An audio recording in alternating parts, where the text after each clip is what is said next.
Gracias por continuar junto a nosotros. Cambiemos de tema y hablamos de las relaciones diplomáticas entre Bolivia y Estados Unidos. En el año 2008, el entonces presidente Evo Morales ordenó la salida de Philip Goldberg, quien era embajador de los Estados Unidos en nuestro país en ese momento. Desde el año 2008 hasta ahora no habían relaciones diplomáticas con los Estados Unidos. Solamente había un encargado de negocios, que es un cargo de menor rango, quien se encargaba justamente de eso, de ciertas cosas muy específicas en Bolivia.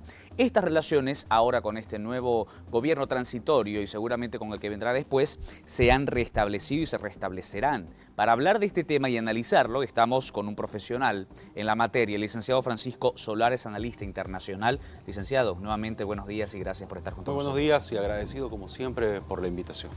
Bien, cuéntenos un poco como preámbulo, ¿qué fue lo que sucedió? ¿Por qué el entonces embajador Goldberg sale de nuestro país? Bien, en el año 2008 empiezan ya las fricciones con los Estados Unidos durante el gobierno de Evo Morales, producto justamente de acusaciones que le daba el gobierno en ese entonces a la embajada norteamericana por temas de incidencia que tenía esta institución en asuntos internos. Ese era el argumento con el que el embajador Goldberg sale de Bolivia, porque sale con la declaración de persona non grata. En ese sentido se los acusaba justamente de generar una incidencia política y generar inestabilidad para el gobierno de Evo Morales a través del apoyo que supuestamente hacía la embajada norteamericana a través de otros organismos como USAID, por ejemplo, en temas de autonomía, en temas de potenciamiento de la oposición, etcétera. Y eso generó mucha susceptibilidad y por tanto el año 2008 se lo declara persona non grata y en represalia Estados Unidos también toma la misma decisión de retirar al embajador boliviano. Esto sucede en el 2008. A partir de ahí hasta la fecha, lo único que había era un encargado de Sí. negocios por temas muy específicos, ¿no? Claro. En nuestro país. Claro, el tema de los encargados de negocios, por ejemplo, sí se mantuvieron, es decir, las relaciones más que todo políticas se cortaron.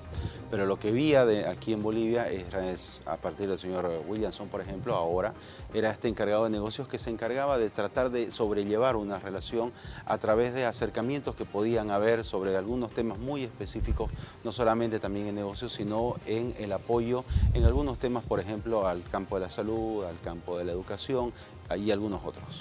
Ahora Estados Unidos anuncia el envío de un nuevo embajador a Bolivia.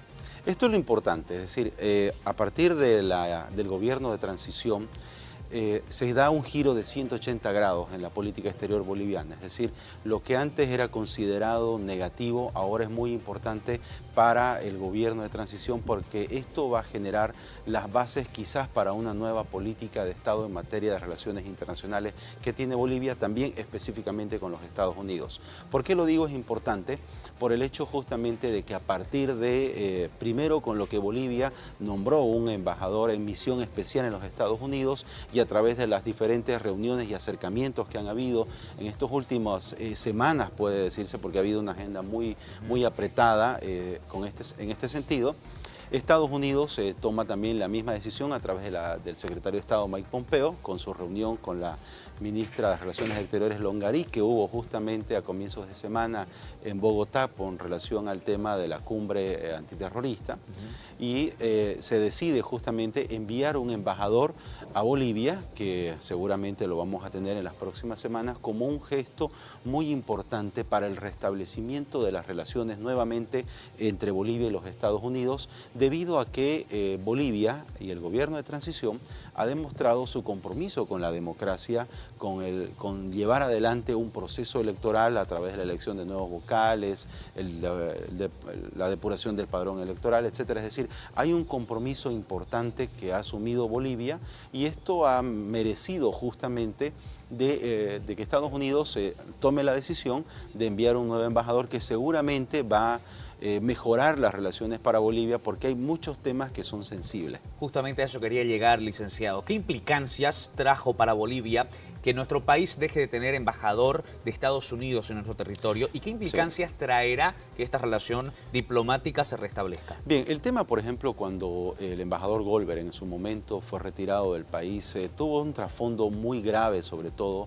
para la imagen internacional de Bolivia, en el sentido de que a partir de la salida, no solamente del embajador, sino también la salida de la DEA, por ejemplo, empieza a generar una política para el gobierno del MAS, por ejemplo, de incremento en el tema del narcotráfico. Eso fue bastante grave porque eso melló justamente la imagen internacional de Bolivia. Es decir, se retira la DEA de Bolivia, hay una nueva constitución política del Estado, hay una nueva ley de la coca, por ejemplo, de ampliación de las hectáreas, y hay como consecuencia de esto una sobreproducción de cocaína. Entonces Bolivia a nivel internacional justamente se sitúa como los países no solamente productores sino también de tránsito, y eso no es bueno. Ahora, esta nueva llegada justamente del embajador va a ayudar a retornar, a que las relaciones vuelvan a tener una óptica diferente. Quizás no igual como antes, pero por lo menos va a servir de mucho a Bolivia, sobre todo por temas de cooperación, en temas comerciales que Bolivia puede lograr con los Estados Unidos, en temas de desarrollo, por ejemplo, y sobre todo lo más importante, la cooperación en materia de narcotráfico. Licenciado Francisco Solares, gracias por estar con nosotros esta mañana. Muchísimas gracias por la invitación. Que tenga muy buenos días. Igualmente. Continuamos.